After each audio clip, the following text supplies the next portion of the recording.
अस्सलाम वालेकुम दोस्तों, उम्मीद करता हूँ सब खैरियत से होंगे। आज मैं आपको इस वीडियो में बताऊंगा कि हिरोशिमा पर हमले किसने किए और क्यों किए। यह जानने के लिए इस वीडियो में आखिर तक बने रहिएगा। आप लोगों का कीमती वक्त ज़ाया किए बगैर वीडियो को शुरू करते हैं। 6 अगस्त 1945 का दिन तारीख की किताबों में काली सही से दर्ज किया गया है। 6 और 9 अगस्त 1945 को दूसरी जंग अजीम में एक इंसानी तारीख का सबसे शर्मनाक वाकया पेश आया, जो आज भी तारीख का बदतरीन दिन समझा जाता है। 6 अगस्त 1945 इस दिन को अमेरिका ने जापान के शहर हिरोशिमा पर 79 साल पहले एटमी बम गिराया, और ये यही नहीं रुका। 9 अगस्त 1945 जापान के एक और शहर नागासाकी पर भी एटमी बम गिरा दिया, जिसने देखते ही देखते 2 से 3 लाख के दरमियान लोगों की जान ले ली। आज भी इस दिन के बारे में सोचा जाता है तो आंखों से आंसू उमड़ पड़ते हैं कि क्या ऐसे इंसान भी हो सकते हैं जो लाखों बेगुनाह लोगों की जान मिनटों में ले लेते हैं। इस वाकये ने पूरी दुनिया की रूह को हिला के रख दिया।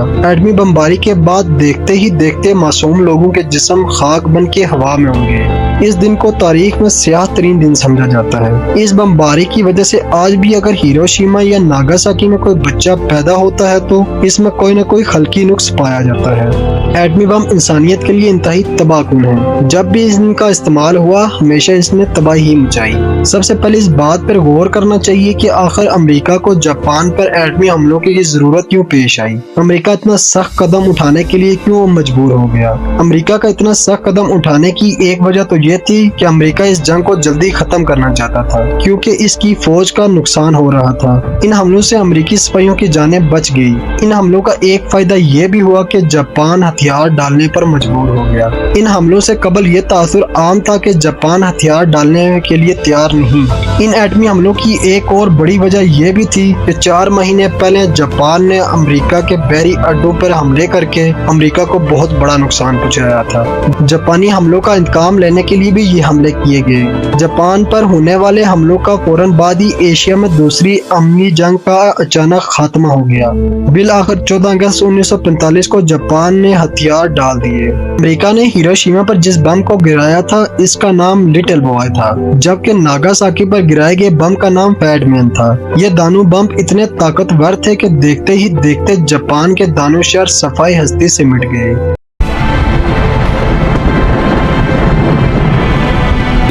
आप लोगों को ये तो पता चल गया होगा ये दोनों बम कितने खतरनाक थे, लेकिन शायद आपको ये नहीं पता ये दिखते कैसे हैं और इन दोनों में क्या फर्क था और इन दोनों में कौन सा ज्यादा ताकतवर है, किसने इन्हें बनाया और फादर ऑफ एटॉमिक किसे कहा जाता है। इन सभी सवालों का जवाब आपको इस वीडियो में मिलेगा, इसलिए वीडियो को आखिर तक पूरा देखिएगा। इस एटॉमिक को बनाने वाले जे रॉबर्ट ओपेनहाइमर थे। इन्हें फादर ऑफ एटॉमिक भी कहा जाता था। इनको जरा बराबर भी इल्म नहीं था कि इनका बनाया हुआ बम इतना खतरनाक हो सकता है। जब इन्होंने ये तबाही अपने आंखों से देखी तो ये जुमले कहे।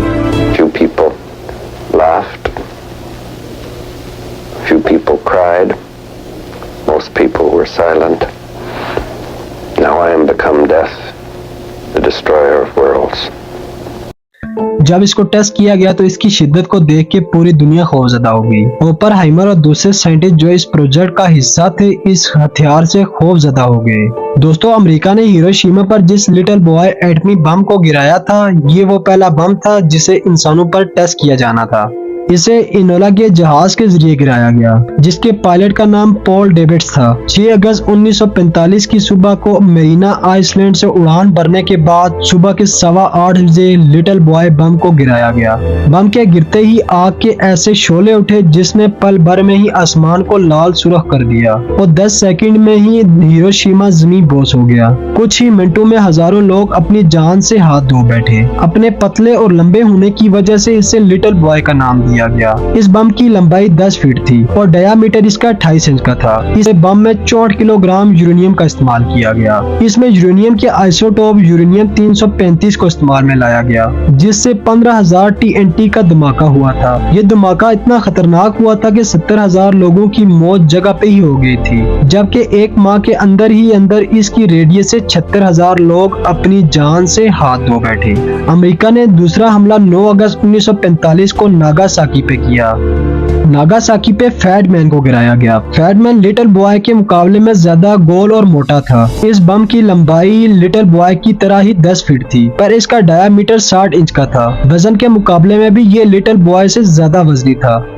इसका वजन तकरीबन 4898 किलोग्राम था, जबकि फैट मैन में यूरेनियम की जगह प्लूटोनियम का इस्तेमाल किया गया था। इसमें प्रोटॉन के आइसोटोप P239 के जरिए ऑपरेट किया गया। इससे 21,000 टन का TNT का धमाका हुआ था। इसके फटने से 40,000 लोग मारे गए, जबकि इसकी रेडियस से 20,000 चंद ही महीनों में अपनी जान की बाजी हार गए। इन हमलों ने इन दानों शहरों में ऐसा कहर बर्पा किए कि लाखों लोग मर गए। दोस्तों, दुनिया की तारीख में इतनी खतरनाक और दर्दनाक जंग ना कभी हुई है, और अल्लाह करे ना कभी ऐसी जंग हो। दोस्तों, आज के लिए बस इतना ही। अगर वीडियो अच्छी लगे तो लाइक शेयर करें। मिलते हैं नेक्स्ट वीडियो में, तब तक के लिए मुझे दें इजाजत। ओके, अल्लाह हाफिज।